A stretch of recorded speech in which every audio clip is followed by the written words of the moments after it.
नमस्कार, मैं सुष्मिता मिश्रा। आप देख रहे हैं 4 PM न्यूज नेटवर्क। अयोध्या का मिल्कीपुर चुनाव भाजपा के नाक का सवाल बना हुआ है।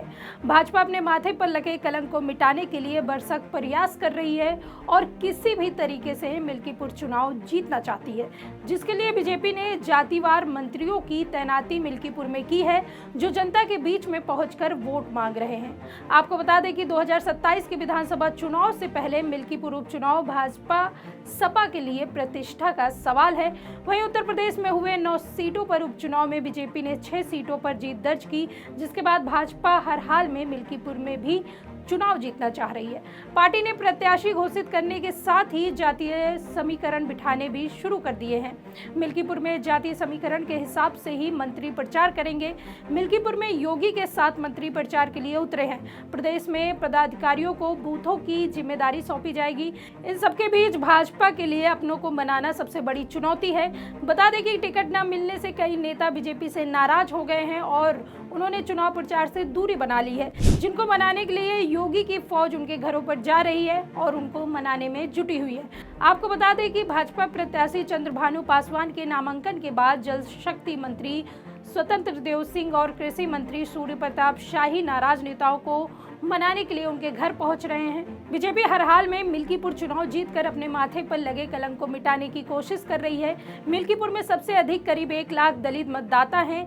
दलित मतदाताओं को सपा और भाजपा में बांटना तय माना जा रहा है। वहीं सपा के पास 50,000 यादव और 26,000 मुस्लिमों का वोट बैंक भी है। जातीय समीकरण के कारण ही मिल्कीपुर सीट पहले भी भाजपा के लिए कमजोर रही है। 2022 विधानसभा चुनाव में सपा के अवधेश प्रसाद ने भाजपा के गोरखनाथ को 10,000 से अधिक मतों से हराया था।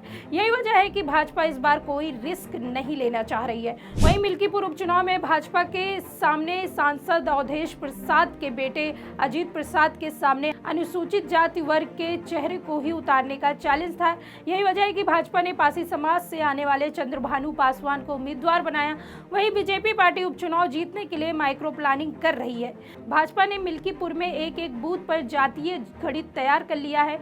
किस बूथ पर किस जाति के मतदाताओं की कितनी संख्या है, इसका भी पूरा लेखा जोखा रख रही है। कृषि मंत्री सूर्य प्रताप शाही अयोध्या के प्रभारी मंत्री होने के नाते पूरे चुनाव की निगरानी कर रहे हैं। मंत्रियों को खास तौर पर उनकी जाति से जुड़े लोगों के समूहों में बैठक करने, उनसे लगातार संपर्क कर हर हाल में मत हासिल करने का टास्क दिया गया है। मंत्रियों को उन बूथों की सूची भी सौंपी जा रही है जहां उनके जाति के मतदाता ज्यादा हैं। मंत्रियों को चुनाव तक उन्हें आवंटित क्षेत्र में 2 से 3 बार घर घर संपर्क कर वोट पक्का करने का टास्क दिया गया है। सीएम योगी ने मिल्कीपुर में पिछड़े 23,000 चौरसिया, 6,000 मौर्य, 5,000 पाल सहित कुर्मी, राजभर, निषाद वोटों की जिम्मेदारी जल शक्ति मंत्री स्वतंत्र देव सिंह को सौंपी है। स्वतंत्र देव ने 5 दिनों से मिल्कीपुर में डेरा जमा रखा है। स्वतंत्र देव सिंह को यादव वोट बैंक में भी सेंध लगाने का टास्क दिया गया है। स्वतंत्र देव भी बूथवार गली मोहल्ले में जाकर पिछड़ों और दलित वर्गों के छोटे मोटे समूहों में बैठक कर रहे हैं। भाजपा ने मिल्कीपुर विधानसभा क्षेत्र के 5 मंडल भी 5 मंत्रियों में बांट दिए गए हैं। आयुष मंत्री दयाशंकर मिश्रा दयालु को मिल्कीपुर मंडल दिया। खेल एवं युवा मामलों के राज्य मंत्री स्वतंत्र प्रभार गिरीश यादव को हैरीगेंटनगंज, राज्य मंत्री मयंकेश्वर शरण सिंह को कुमारगंज, खाद्य एवं रसद आपूर्ति मंत्री सतीश शर्मा को कुचेरा दिया गया है। मिल्कीपुर में चुनाव प्रबंधन संभाल रहे सहकारिता मंत्री JPS राठौर ने इनायतगंज मंडल अपने पास रखा है। मिल्कीपुर में करीब 75,000 ब्राह्मण गोसाई मतदाता हैं। ब्राह्मण और गोसाई बाहुल इलाके की जिम्मेदारी आयुष मंत्री दयाशंकर मिश्रा दयालु और राज्य मंत्री सतीश शर्मा के पास रहेगी। वहीं 50,000 यादव मतदाताओं में सेंध लगाने के लिए खेलकूद एवं युवा मामले के राज्य मंत्री गिरीश यादव को तैनात किया गया है। 22,000 ठाकुर मतदाताओं से संपर्क और समन्वय का काम सहकारिता मंत्री JPS राठौर और चिकित्सा राज्य मंत्री मयंकेश्वर शरण सिंह करेंगे। वहीं मिल्कीपुर का चुनाव माहौल देखकर साफ है कि उपचुनाव में बूथ प्रबंधन से लेकर सामाजिक समीकरण सेट करने की जिम्मेदारी खुद सरकार ने अपने हाथ ले ली है। योगी आदित्यनाथ ने अपने सबसे करीब जल शक्ति मंत्री स्वतंत्र देव सिंह और सहकारिता मंत्री जेपीएस राठौर को वहां तैनात किया है। योगी प्रतिदिन चुनाव की रिपोर्ट दोनों मंत्रियों से ले रहे हैं। हालांकि इन सभी तैयारियों के बीच एक चौंकाने वाली बात सामने आई है। मिल्कीपुर में करीब 1 लाख दलित मतदाता हैं, लेकिन सरकार और संगठन ने चुनावी व्यवस्था में एक भी दलित मंत्री या पदाधिकारी को तैनात नहीं किया है।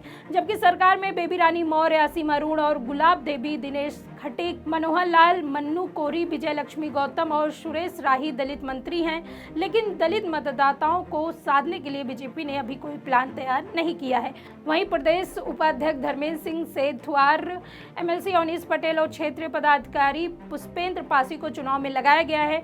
बता दें कि मिल्कीपुर उपचुनाव में बसपा और कांग्रेस लड़ाई से बाहर है। वहीं मतदाता प्रतिशत भी यहां पर कम रहता है, इसलिए सपा की नजर विपक्ष के खाली स्पेस को भरकर अतिरिक्त वोटों को भी अपने पाले में करने पर है। उपचुनाव में मिली हार से सबक लेते हुए सपा ने जमीनी तैयारियों को और मजबूत बनाने पर जोर दिया है। बीजेपी ने भी इस सीट को प्रतिष्ठा का सवाल बनाया है।